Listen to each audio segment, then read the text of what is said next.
Okay, these are our incubators that we use for hatching quail. Now, I've used incubators for many years, even so much as to hatch. I had a breeding project of hawks that I hatched, Harris hawks, and so I'm quite used to dealing with the incubators. But if you look very carefully, you're going to see something that's not a quail egg. It's over here. Yeah, those are a little bit big. They look like chicken eggs. Yeah, they do. They look like chicken eggs. Not quite the right color. They're got a little bit of a grayish tint to them. But what these are Oops, sorry. are baby Swainson's hawks eggs. And let me tell you their story real quickly here. Let me tell you the story real quick. Is the Swainson's hawks nest here in Utah. They're highly migratory, and they will nest here, and they'll migrate from Utah all the way down to Argentina. And these are a medium-sized hawk. They eat a lot of small rodents. They're extremely beneficial. If you ever take a vacation down in Argentina in the wintertime, you'll see flocks of hundreds of these Swainson's hawks flying around. And like I said, a lot of them come from the United States and certainly here in Utah. Now, these guys had a bit of a tragedy to them in that these guys, mom nested on a power pole. She nested on top of a transformer. The power pole, how she got away with building the nest and did not get electrocuted, I don't know. Because that's a really, really dangerous situation. And so the power company did all the right things. The power company, contacted the Utah Division of Natural Resources, explained the situation, that when these chicks hatch, especially when they start flapping their wings, the odds of striking the wires and electrocuting the babies. Also, the nest is dried out brush and sticks, and a spark will cause it to catch on fire, catch the pole on fire. And right now here in Utah, we are in wildfire season. And so the power company felt that they had to do something. They just couldn't let that nest stay there and let the babies. And so when they went up to the nest site to take the nest down, there were the 2 eggs. And so with those 2 eggs, they contacted again the Utah Division of Natural Resources, and the Utah Division of Natural Resources says, you can pull the eggs and tear down the nest, but you have to get the eggs to Mr. Tyner and his Wildlife Rescue Center. And so we got contacted from our local power company, explaining the situation to us, and I said, bring them over. I've got incubators up and running, and so we have the incubators going for these guys. Now first thing this morning when I came out here to add water to the thing and check the humidities, check the temperatures and everything for the incubators, I picked up the eggs and checked them out, and I could hear a little tiny cheep from each egg. And so the eggs are alive, and there are babies there, and they're very, very close to hatch. Well, what the parents did is they flew around screaming at the Dixie Power Company linemen because they were upset because the nest was being torn down. But once the nest is torn down, they leave. Now, if it's early enough in the season, it is possible for them to build a second nest somewhere else and lay eggs and be successful. Whether that happened or not, I don't know. But they do, with that much disturbance, they leave the area because obviously the nest is gone, the eggs are gone, there's nothing for them to do anymore. And I showed you guys some pictures of Swainson hawk eggs. And there's the baby Swainson's hawk. Right there. It just barely came out of the egg today. It's innocent and cute as you could possibly imagine. Big head. Hold it for a minute. Let me open it. Yep. Okay. Just for a brief minute there. Anyway, that's our little baby Swainson's hawk. Now these guys have got a really tough life ahead of him. Not only the work to actually get out of an egg, it's quite a feat for them to hatch. But these little guys, they got to grow up really fast. It takes them about 8 weeks to become full grown, and they're highly migratory. These little Swainson's hawks nest up here in Utah, and then they go to Argentina for the winter time. Okay, and so we've got to get him raised up, feeding, flying, physically fit, and ready to go by September. And so Today is June 26th. June 26th. So we got about 3 months to get this little guy. Oh, cute. And of course, it's a little bit ironic. We're hatching him in an incubator full of quail eggs. They should start hatching any day too. They should hatch very soon. So that's our new little Swainson's hawk. It's going to take him several hours to dry out. And we'll get him into a brooder here in just a little bit. And I'm just seeing if I feel it. It's right there. It's pipping. Oh, there it is. Can you hear it? Yeah, right there. This one's just starting to pip as well. Yep, so they're both going to hatch.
That's a baby Swainson's hawk, just absolutely fresh out of the egg. I mean, this little guy is less than an hour old. So cool. You let him dry off. Yeah, time to get him to dry out and become a little bit stronger. And he's exhausted. People don't know how tough it is to get out of these eggs. They've got a little tiny tooth on the edge, on the tip of their beak. It's just a little hard calcium deposit on the tip of the beak that they use to pick at the egg to crack it, and they have to crack it all the way around with that little tiny, it's called an egg tooth, to crack the egg open and push themselves free. It's a lot of work. And so tell people why you're not supposed to help them. Well, the reason we try not to help them at all possible is because the egg has a lot of blood vessels all around inside of it. And so if you reach in there and you start to break the egg open and tear it apart, you can cut those blood vessels and they can bleed to death.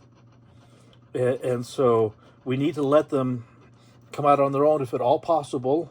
We give them about 48 hours, and then we will very, very gently pick just a tiny little bit right where the hole was pipped, and we'll kind of work our way around, making sure that we don't cause any damage. And the truth of the matter is, if they're not strong enough to break out of the egg, they're probably not strong enough to survive anyway. Is he shivering? Just a little bit. Incubator's warming back up quicker than I thought it would.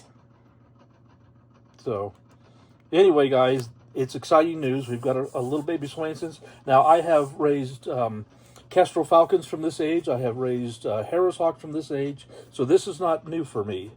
But it's a great opportunity to get you guys to see how how really cute these little guys are in an ugly sort of way. He'll be fluffy and cute tomorrow. He'll be much cuter tomorrow. But he'll still have a big, awkward head. I can't hold up your head for a while.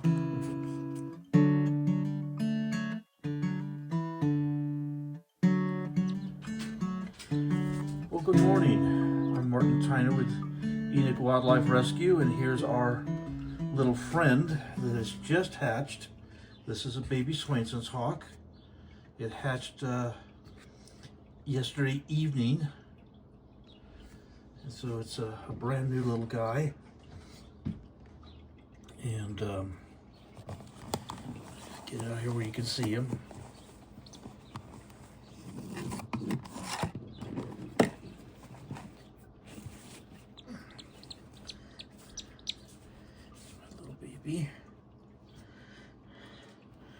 So this is what a baby hawk looks like fresh out of the egg.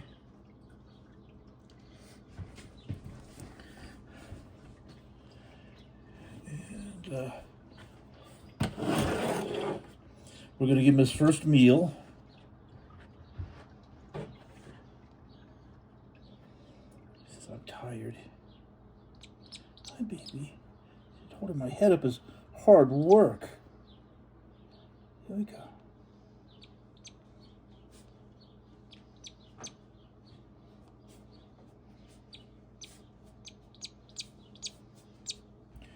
Now, we're not too worried about feeding too quickly.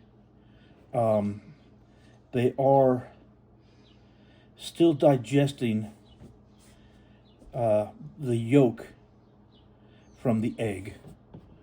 And so, you know, he's not that hungry yet, but he will be very soon.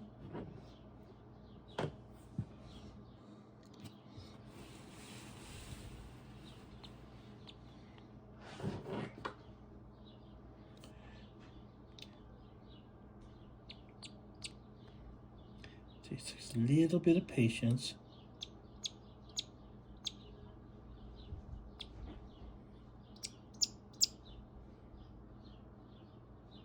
You know, hold that head up is so hard.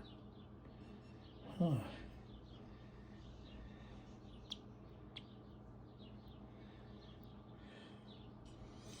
Here we go. Good little boy. I don't know if it's a boy or girl at this stage, but it's a good little baby. You just saw it take its very, very first bite. And now it wants to sleep some more. Now, we're going to be taking short videos of him. And the second egg is starting to come out. And so we'll be look like raising brand new baby Swainson's hawks from right out of the egg.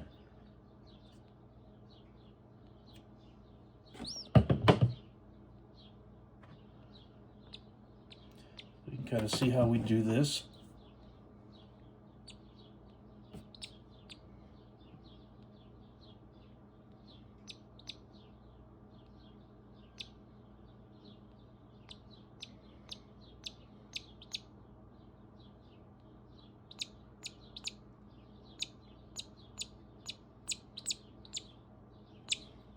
Oh, it's so hard to lift my head. Oh my gosh, so much work.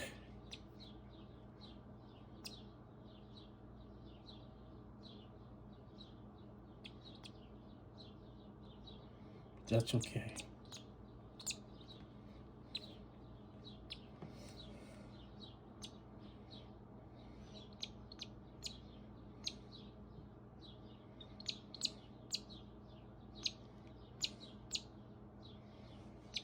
I've worked him hard enough.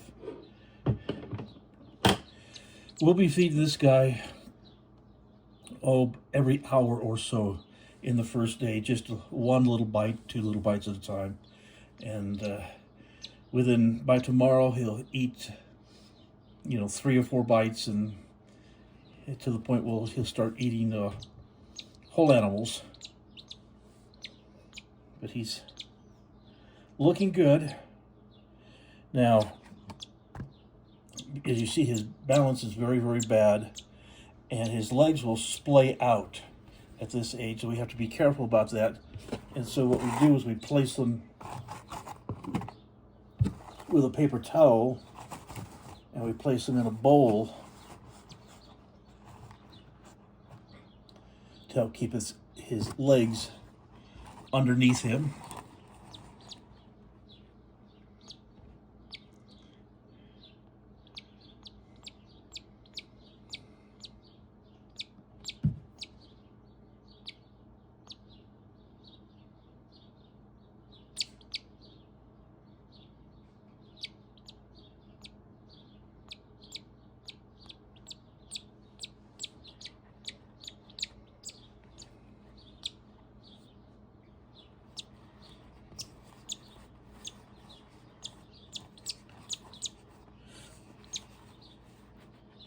We like to use paper towel more than rags. Paper towels don't have any threads to get caught in their little tiny feet.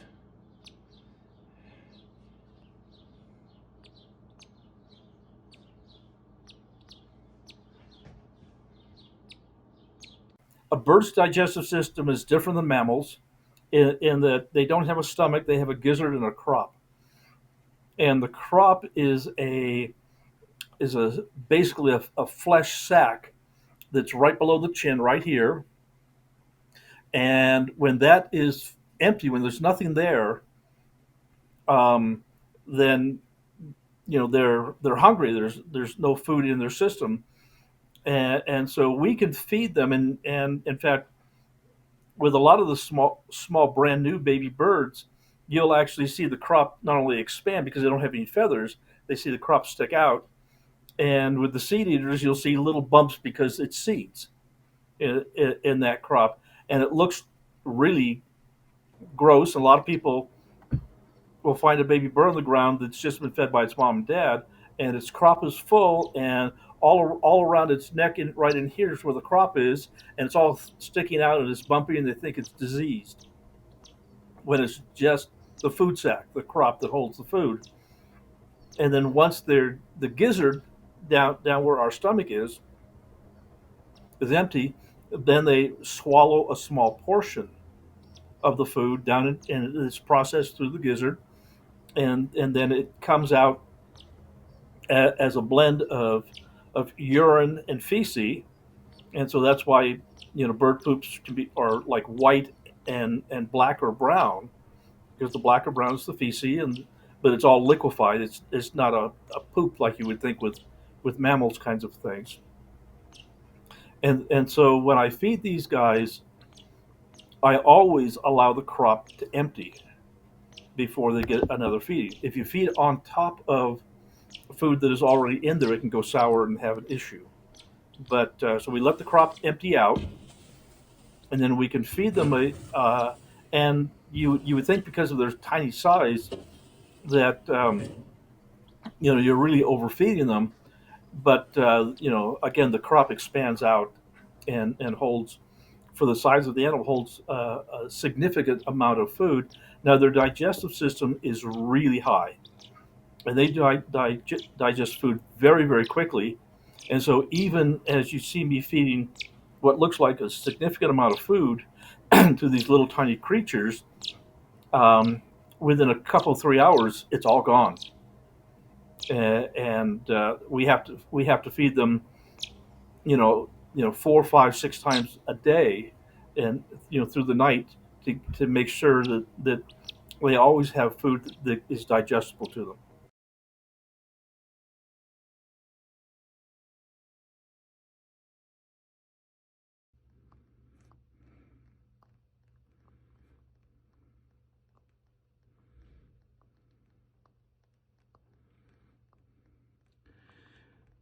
This is a baby Swainson's hawk egg, kind of nestled around a bunch of Caturnix quail eggs. And we've got the first Swainson hawk has hatched late last night. This one's in the process of hatching as we speak. Things are going just as planned. And so we're grateful to Rocky Mountain Power for basically looking out for the birds of prey and making every effort to save even these young eggs. And so we'll kind of keep you informed as to how things are going. And this chick by tomorrow morning should be out of its egg.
Okay, I don't know if you can see very well, but I'm doing my best here. We have two baby Swainson's hawks that have just hatched out. This one just hatched out this morning. And just starting to give him a little bit of food.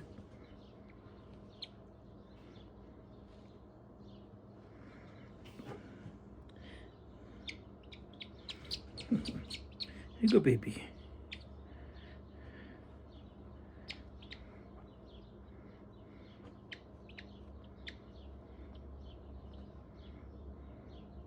I'm still tired.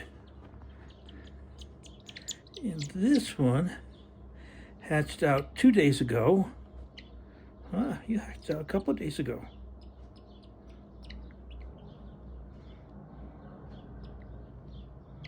So you can see the size difference in just 2 days.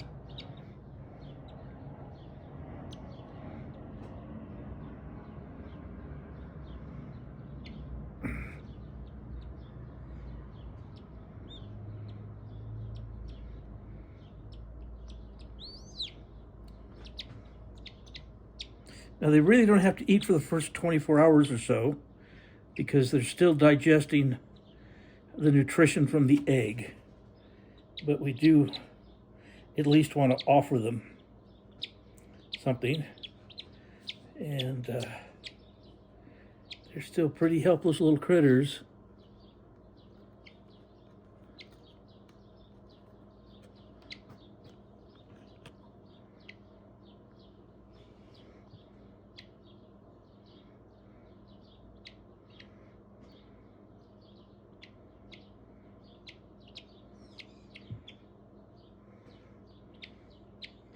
Takes a little bit of patience.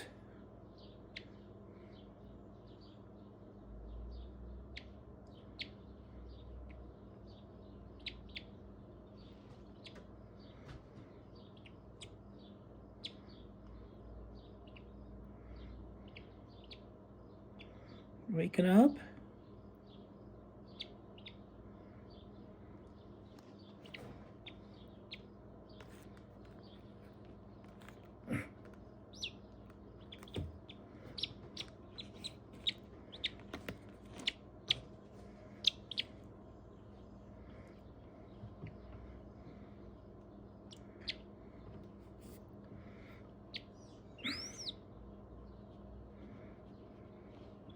Yeah.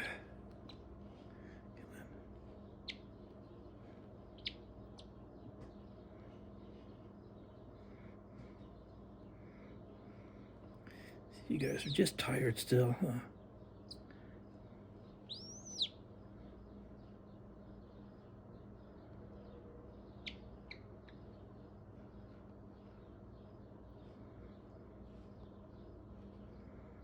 There we go. It's one piece.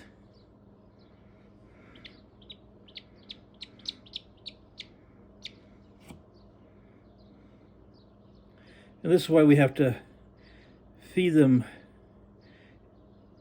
at least every hour, because they're only taking just a piece at a time.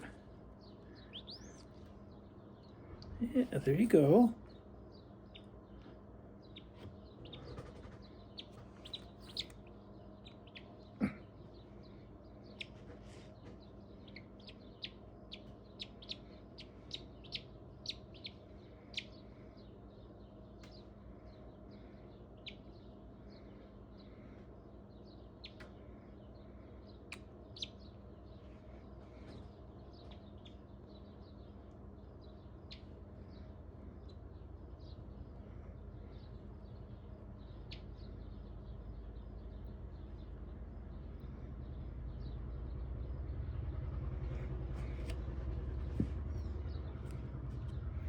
Okay, we'll put them back in where it's warm.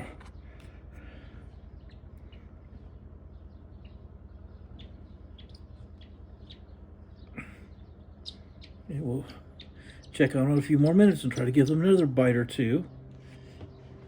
I said this one just hatched this morning, and so he probably won't eat anything till tomorrow. But again, we'll just keep trying to make it available in case he decides to swallow some. He did.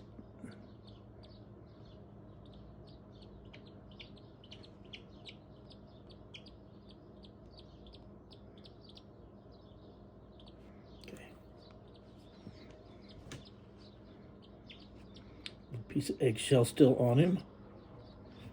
There we go. Okay, baby. Okay, that's our two baby Swainson's hawks. I'm glad we had our incubator up and running, so all we had to do was drop the eggs in and hope they hatched, and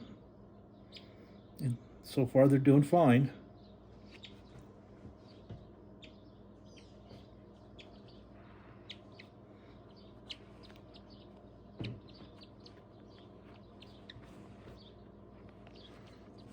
You don't like the camera, you like to turn away from it, huh?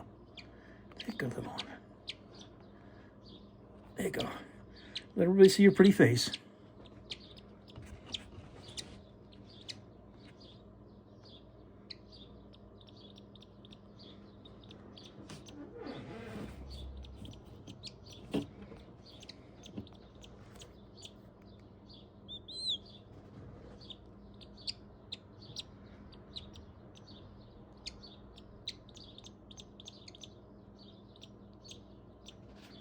There you go. You took a piece.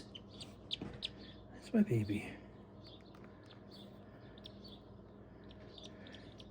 One piece enough? How about you?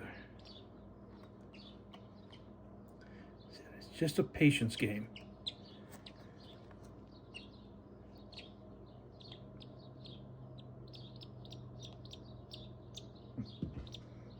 There you go.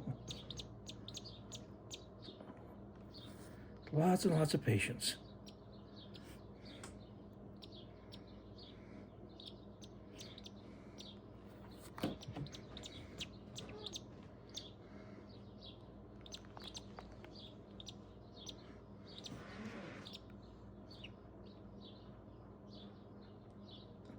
You gonna poop? Yes, you did.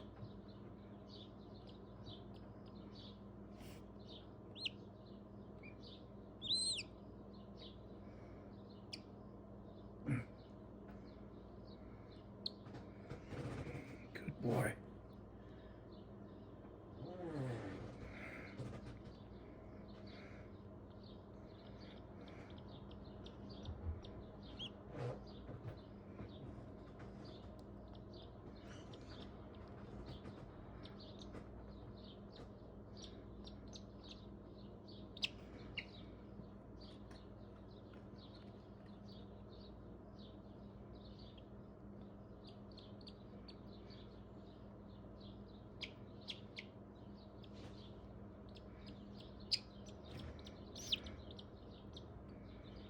Good baby.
I think they've had enough.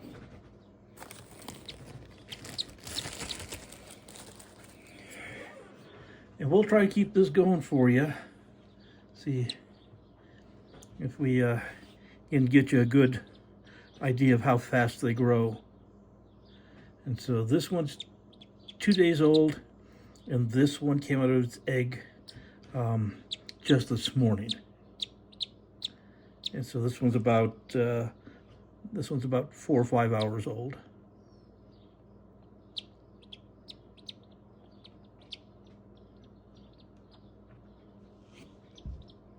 I know you're a brat.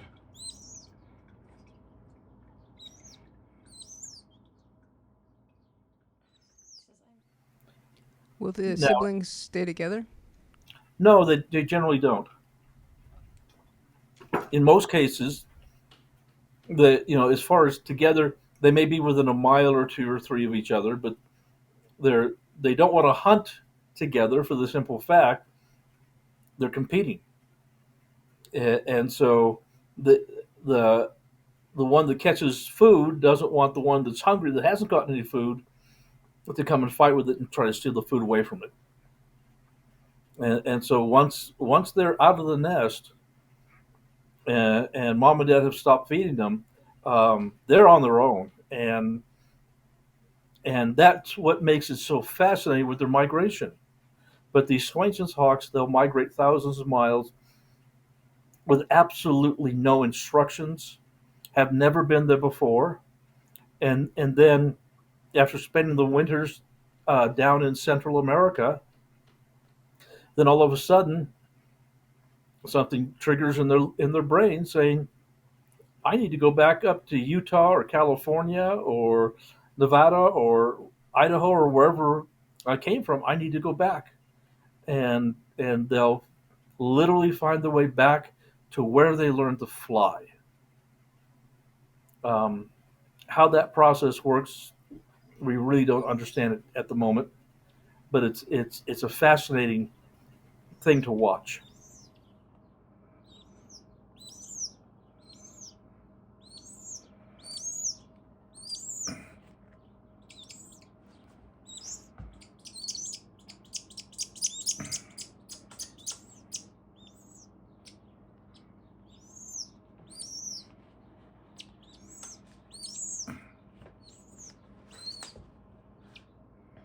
The bigger one's acting like our puppy.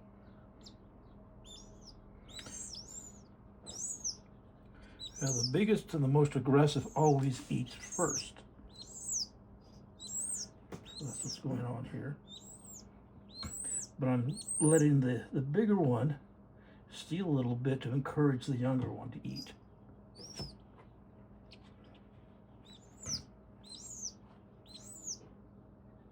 Once they've gotten full grown and they start to fly,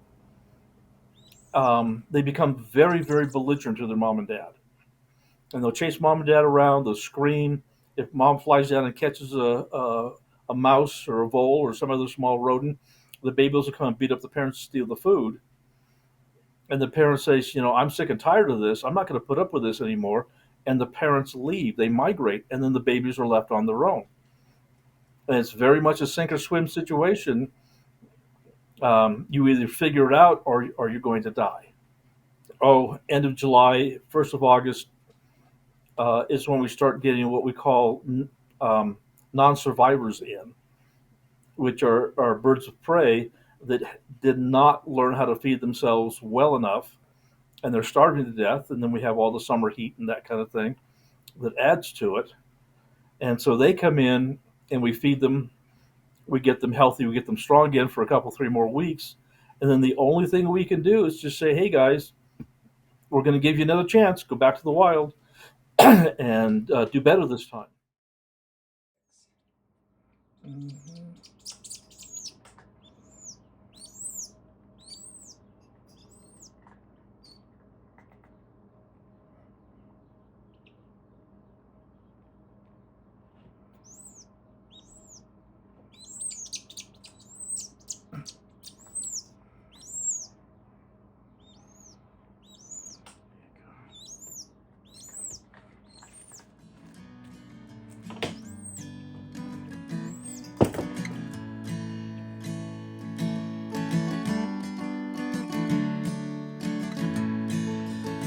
Now this is a Swainson's hawk. I know the Swainson's hawk is a name that not very many people have heard of. They're actually quite common. This is a dark morph, which means it's a lot darker in coloration than the typical coloration that we have with the Swainson's hawks. And so this is a nice dark morph Swainson's. It was hit by a car, had a severe concussion. Hi, baby. And he's coming along. When he first came in, he was in very, very bad shape and severe concussion, couldn't stand up, but he's doing much, much better now. As you saw, he was up on the perches.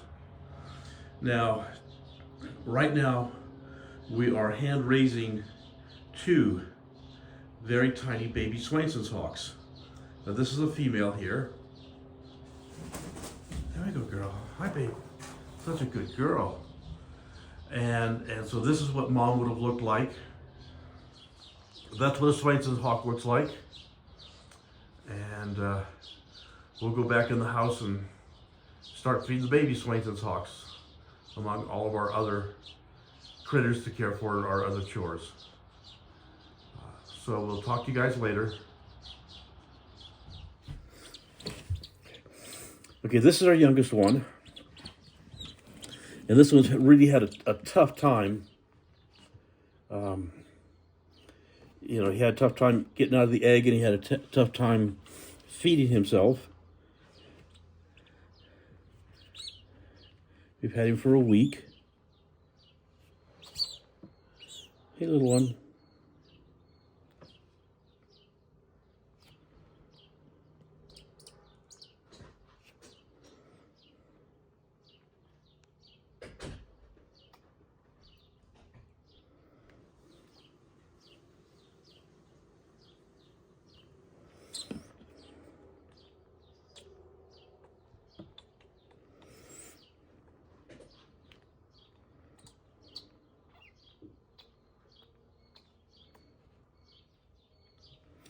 When they have a tough time, it's a little more difficult to feed them. But he's coming.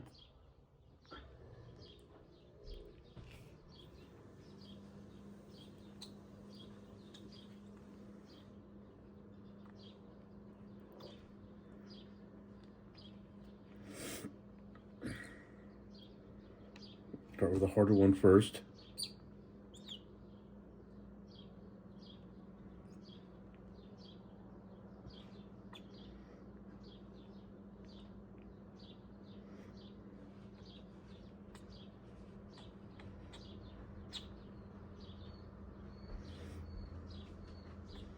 Are you tired?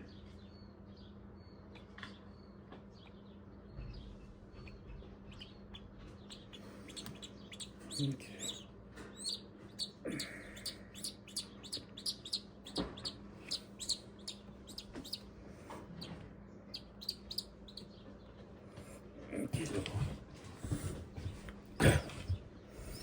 Okay. Now this one is the healthier of the two. And so he's all about food.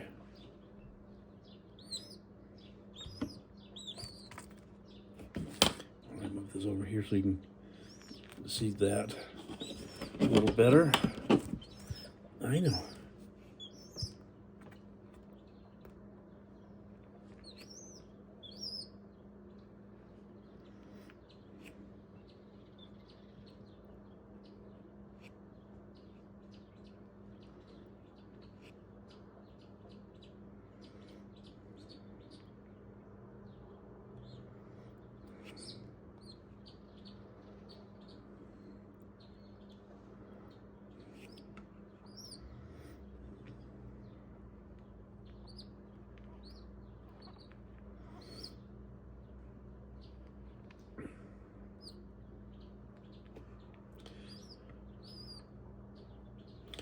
Now this one's obviously a little bit bigger.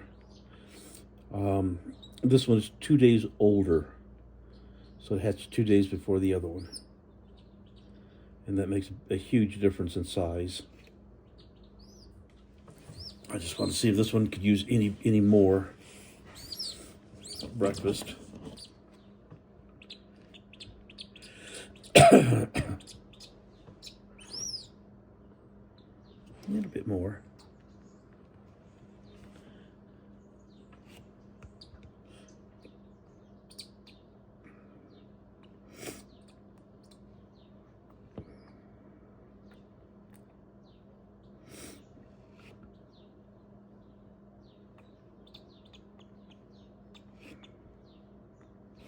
Says I want to go to sleep. Okay. Our little baby wants to sleep. And so we'll kind of let him do that, clumsy little thing. And we'll talk to you guys a little later.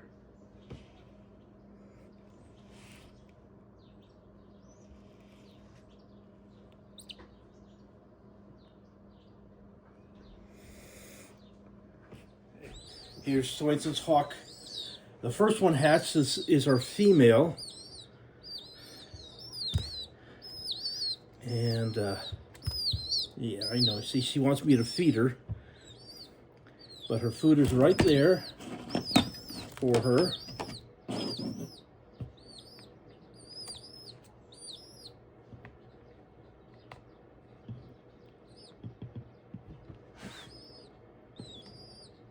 So we could let her start to pull her own food.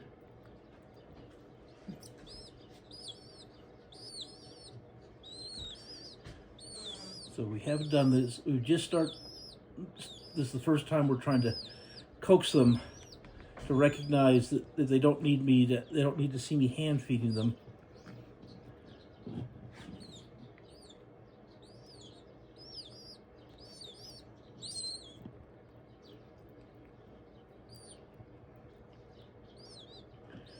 So instead of hand feeding them, we put the food on a little buttercup lid and encourage them to feed themselves. Because realistically, in the next few days, these guys will be going out to a chamber where they will get very, very little human contact. Because we want them to be Swainson's hawks and not think that they're human.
She's getting pretty full, so that we can do the little male here pretty quick.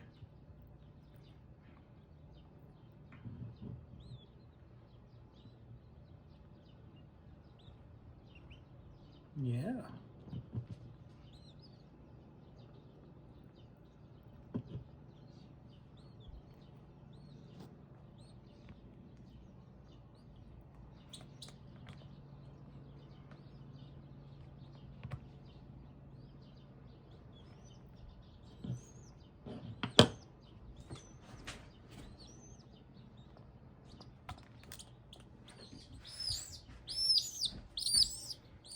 But this is the male. You can see he's quite a bit smaller.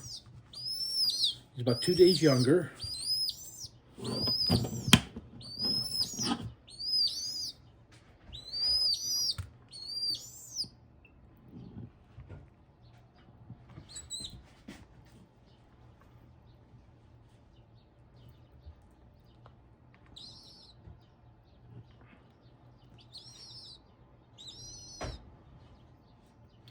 This little guy doesn't eat as vigorously as the big female does.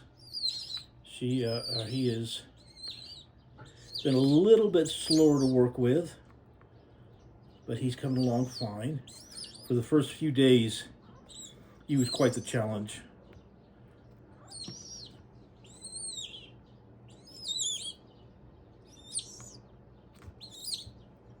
See, pulling that, it's a really good thing. Helps build their muscles. That's a big piece.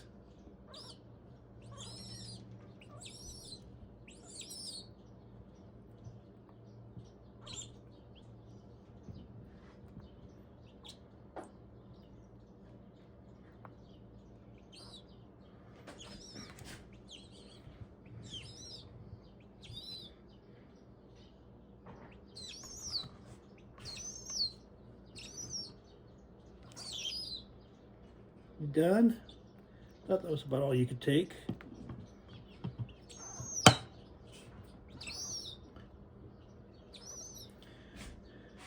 So these guys no longer require heat. They are able to regulate their body temperatures as long as they're just a normal room temperature, about 70 degrees. They do just fine at this age. But you can see there's a dramatic difference between the two of them.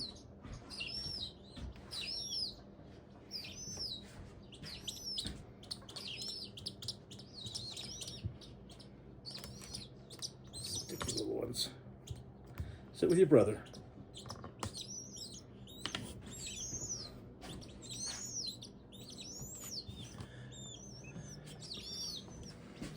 And so with birds of prey, the way we sex them is the males are about a third smaller than the females. And so this is makes a very, very good comparison here. And so if I was going to band them, you know, climb up the nest and take some measurements and put bands on them for scientific study, it's okay, Sage, we'll let you out in a second. One of the first things we look at is their feet. And get a good look at those feet right there. And the female's feet are significantly larger than the male's feet. And so we would band this, a female and then a male. Even though the male is a couple of days younger, the female is still significantly larger.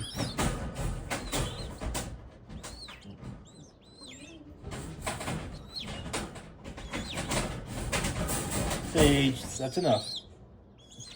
Our puppy is protesting because these guys are getting their breakfast and she wants hers.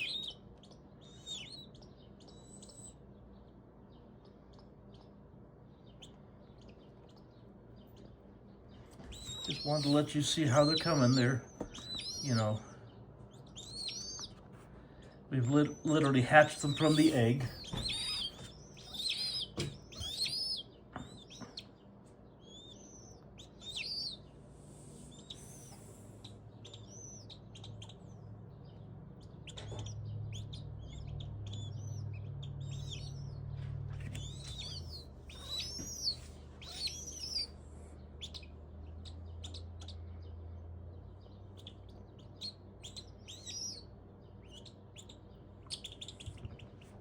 Don't pick on your little brother.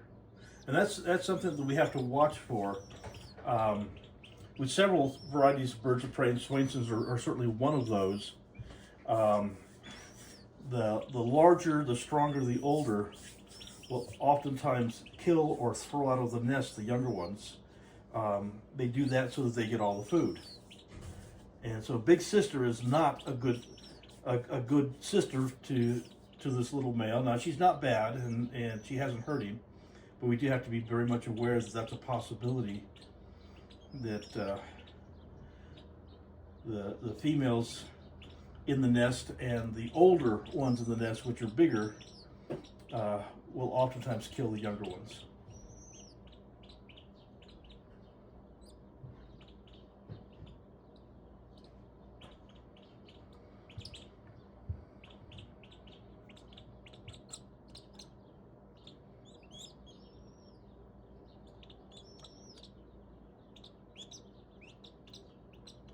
Especially if there's, you know, 3, 4, 5 in the nest and there's a lot of competition for food, then that becomes a big issue.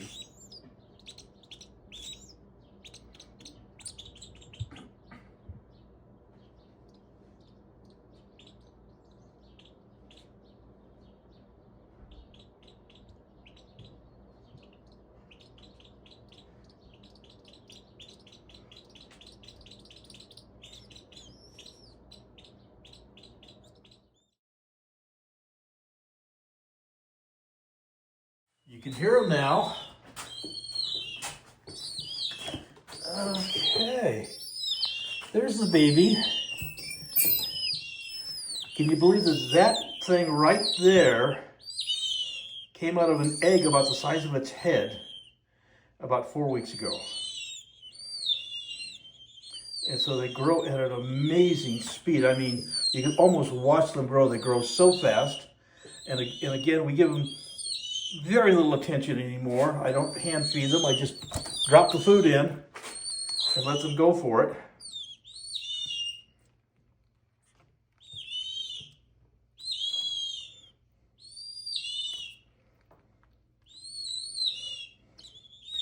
And we feed them 3 large mice 3 times a day. So they get 9 mice a day for these guys, and they're doing wonderfully on that. Bring this one down. Here's our second one. Oh, your food's coming in here. Go on back. There's your food. Yeah, there you go.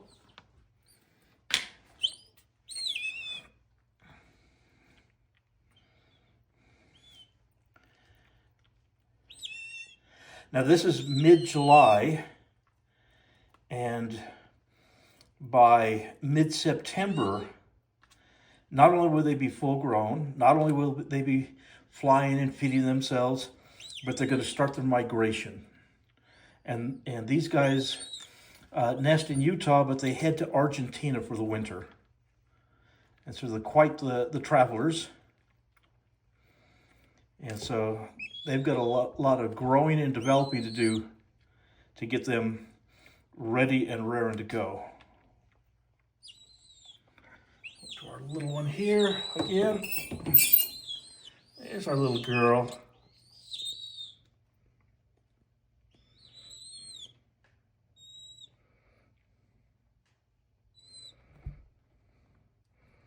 Because I found another piece. You can see her feathers are growing in. That dark line is her wing feathers. And so yeah, she's about 4 weeks old.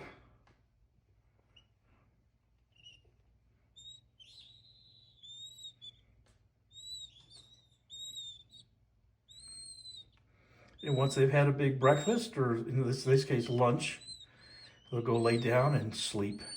Because that's about all they do right now is eat and sleep. Just like other babies.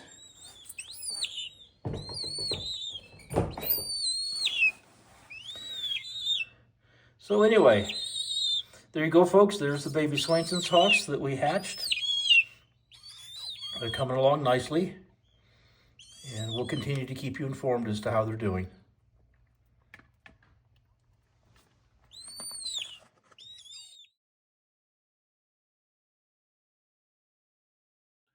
Okay, first and foremost, yes, there is really good footage of these little baby Swainson's hawks from the time they literally are just the eggs put in the incubator to the eggs start to crack open to the babies coming out of the eggs till we go through the process of hand feeding them.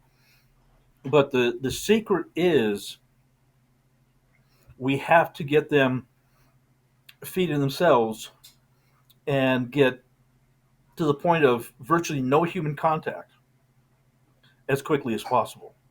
As soon as we can get them out into a chamber, so they're no longer being hand fed, and the weather is good and it's not too cold, and you know, we give them as little human contact as possible. That's extremely important because we want them to be wild Swainson's hawks. We want them to go back to the wild like they're supposed to, and not see humans as a food source. And so as these little birds grow, I mean, they're really adorable. And the thing that you want to do is you want to keep them and pet them and keep them as pets, but they're not pets.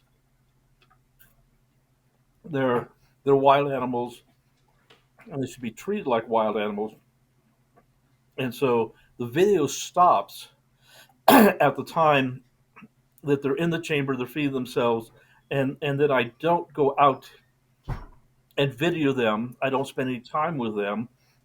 We go in, we crack the door open just a tiny bit, enough so I can put food in, and pull the water pan out, rinse it, and put fresh water back in, and that's it.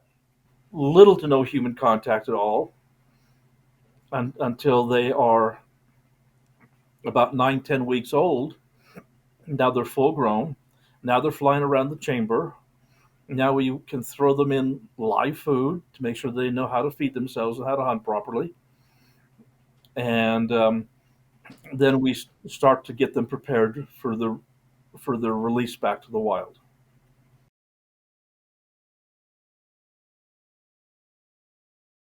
We can use this release as an opportunity to educate people about the wildlife that we deal with.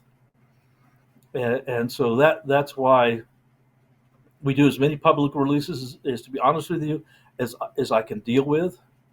And then, in the midst of those releases, I do try to have some private releases where it's just myself and maybe myself or Susan, and we can go out and release these animals and enjoy almost the sacredness of the moment. Both babies are raised, they're full grown. Now they're full grown at about 7 to 8 weeks of age. And so this is as big as they'll ever get. And they're ready to go back to the wild. There is no GPS tracking on these guys. Now we can ban baby birds in the nest. That's fine. For scientific research, we can ban them. We can set up a trap station and ban the young birds on their first migration as they're heading south. We can do that. That's fine. But the federal government does not allow us to ban any birds that come into wildlife rescue. Because as far as the federal government is concerned, any animal that comes into a wildlife rescue center, they write it off as dead. And they don't want us banning dead birds. At least that's the excuse that I've been given. And so I don't know what to tell you, but they've never allowed me to ban any of the animals that we rescue and release. I wish they would. It'd be tremendous information for us, but they won't allow me to do this.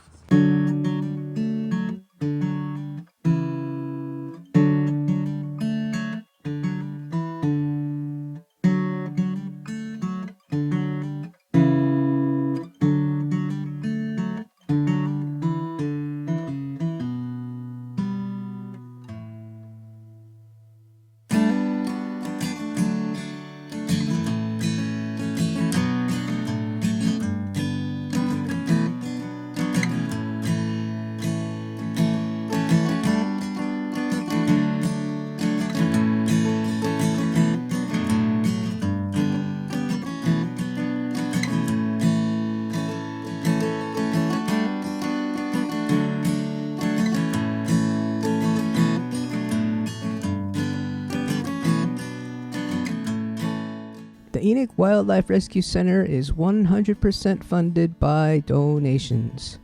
It is thanks to so many generous donations that all the critters we care for can be fed and housed in our new wildlife facility in Enoch, Utah. Every little bit from many people around the world matters. From watching the video, sharing it with a friend, to making donations of supplies, skills, food, or funds. To learn more, please visit our website at www.gowildlife.org. Now, this looks like the end of our video, but really it isn't. There is more on the topic of how Martin processes food for birds of prey. So we understand many may not want to watch such content.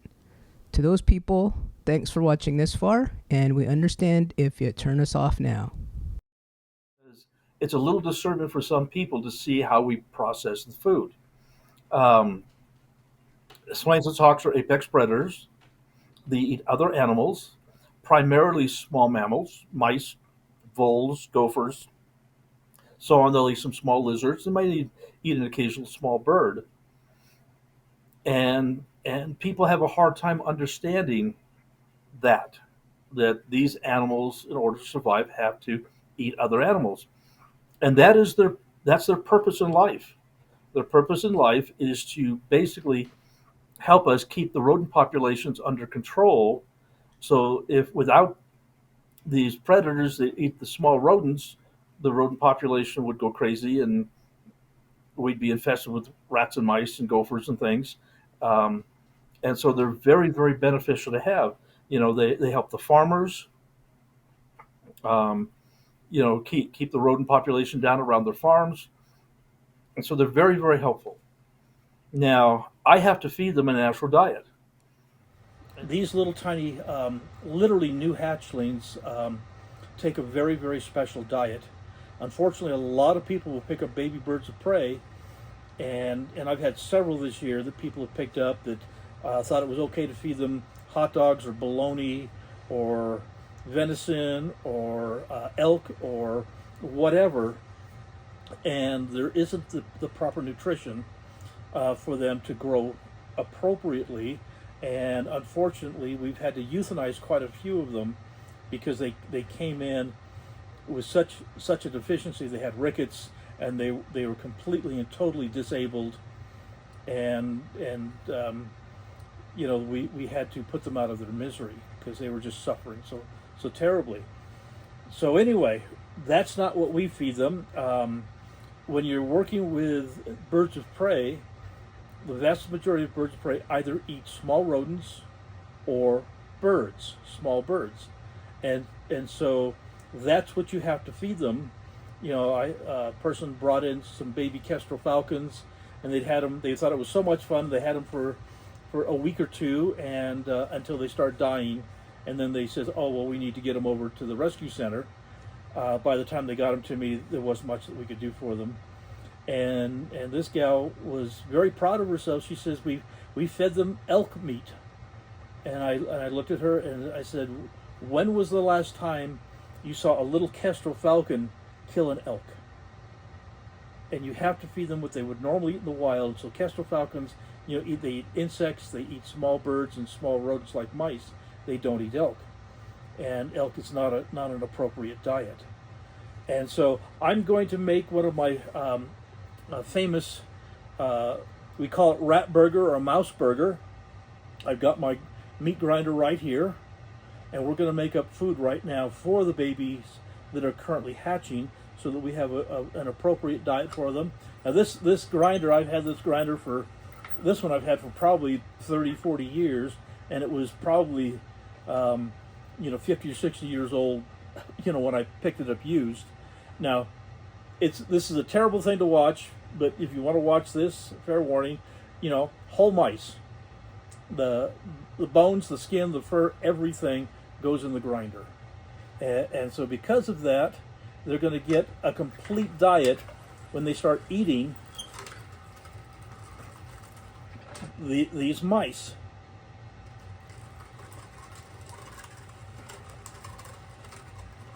And this is kind of one of the grossest parts of my job, but it is extremely important to provide them with as close to a natural diet as we possibly can. And so we'll basically grind a bunch of mice. We'll put them in plastic bags, and then from the plastic bags we'll freeze them in meal-sized portions.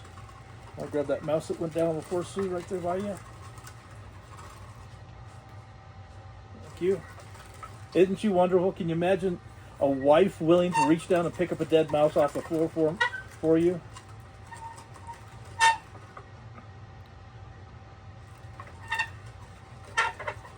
Now we only have to feed them,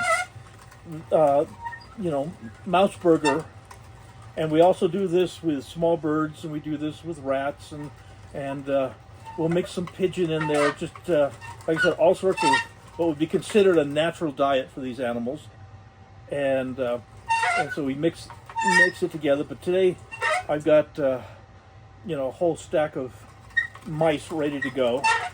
So we'll feed them this diet for about a week, and after about a week, the babies will be big enough that they can start tearing food apart, and so then we can give them just the whole mouse, or the whole small bird, or the whole quail, or whatever that we're feeding. Give them the whole thing, and they'll be able to take care of it by themselves.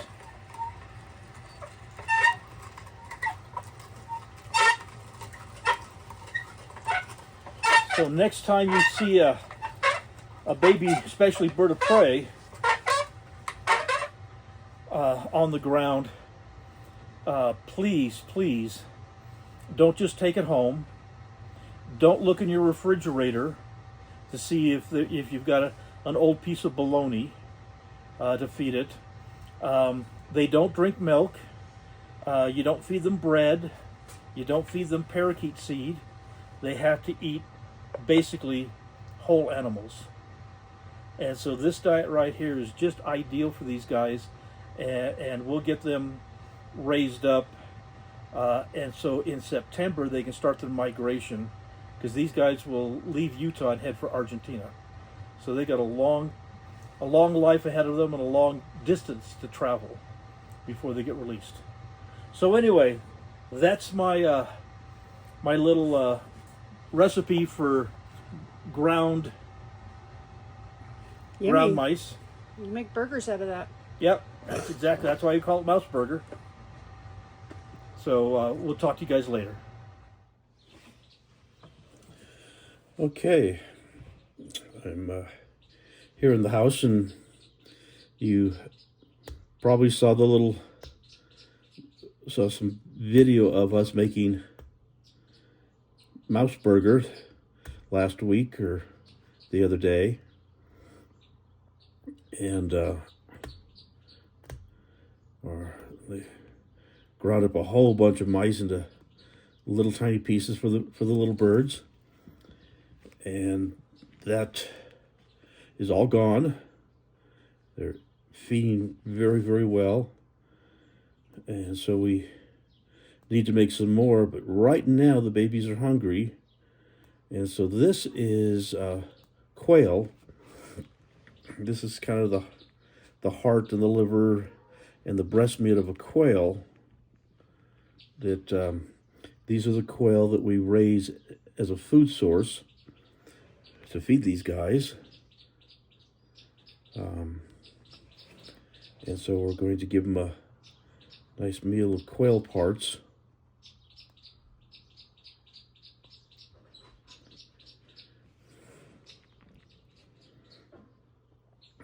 Okay.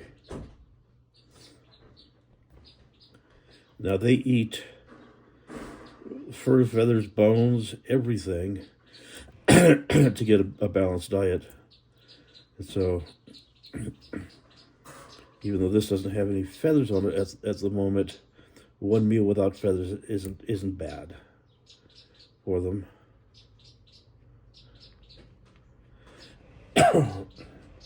But you want to make sure that they get a complete balanced diet. And I'm using these sharp little scissors to cut this breast up to very small pieces, because they're little tiny babies and they eat very small pieces. Excuse me. It's quicker to actually grind it, but for this morning's purposes, we're just going to cut up into small chunks so we can feed them. And then later on this morning, I'll go make some of my mouse and rat burger for these guys.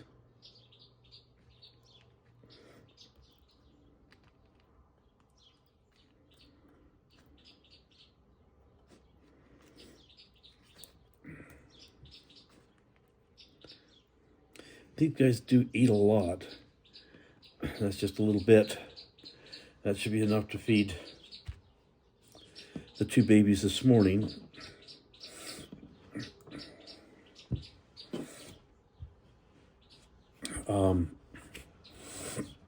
We don't give them water. If you try to squirt water in the mouth, they can aspirate and choke on it and die. So what we'll do is we'll take little bits of pieces of the meat, and I've got a little lid with water right here. And so we'll dip the food in the water just to moisten it so that it's easier for them to swallow. And what you're seeing on screen right now is lunch. For the baby Swainson's hawks, these are the ones that came to us as eggs that we've been raising. They're now 4 weeks old, and they've moved on. I no longer have to grind up, mice and quail and sparrows and those kinds of things to feed it, but they still need a whole animal diet. So you have to feed them the whole animals, but they're big enough now that they can feed themselves. And so this is basically a mouse. We order these in from a place called Rodent Pro. We order them in frozen, and so the babies aren't big enough to rip these apart by themselves, but they are big enough to swallow chunks of them. And so all we have to do now, instead of grind them up in a meat grinder, is just take a pair of scissors and cut them into small chunks.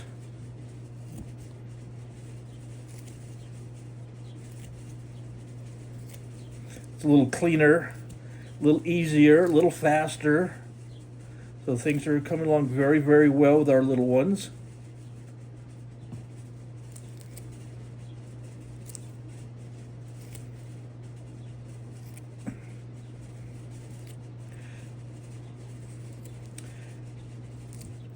And with the baby Swainson's hawks, they're no longer up here in the living room. They're now down in transport boxes in the basement.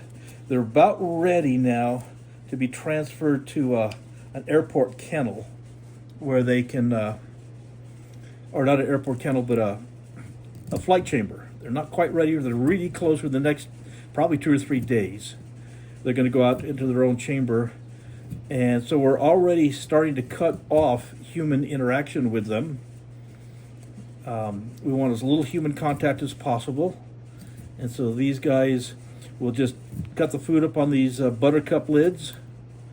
And then we just, at the moment, go downstairs where the babies are and put these in the box that they're in. They no longer need heat because they can regulate their own body temperature now, where brand new ones can't. And doesn't that look delicious? And so that's how we fix the food for our babies. And then just before they're ready to go, we give them basically live food to make sure that they know how to fly down and catch and kill and eat what they're supposed to eat before they're released. And people says, well, why don't you show that? And the truth of the matter is, people get very upset with the idea of watching a cute little mouse running across a chamber and have a hawk come down, grab it, kill it, and tear it apart. And so we kind of leave those kinds of processes out of the videos.